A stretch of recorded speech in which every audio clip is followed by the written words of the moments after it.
Si ndikon tek ne kombinimi i tipareve që marrim nga data e lindjes, dhe disa kombinime mund të na japin tipare të kundërta, dhe për këtë arsye, nga shumë numerolog konsiderohen si kombinime jo harmonike, si çdo tipar tjetër, i cili mund të zhvillohet në aspektin pozitiv apo në aspektin negativ.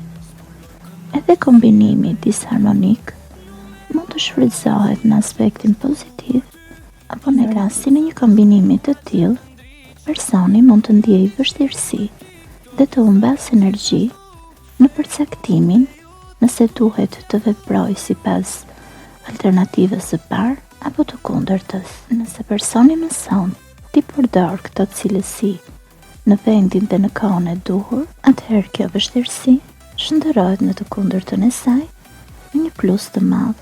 Kombinime harmonike që nuk japin të tilla më dyshje konsiderohen kombinimet që llogariten sipas kësaj formule, se numri i datës së lindjes ose anasjelltas i emrit është X. Kombinimi ideal është me numrin 10 minus X. Për shembull, kombinimi ideal për numrin 1 është numri 9. Kombinimi ideal për numrin 2 është numri 8. Kombinimi ideal për numrin 3 është numri 7.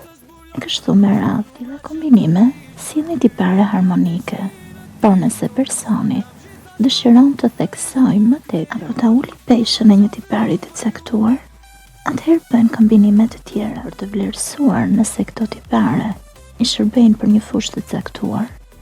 Atëherë është e nevojshme që të studiohet rast pas rasti edhe kombinim pas kombinimi.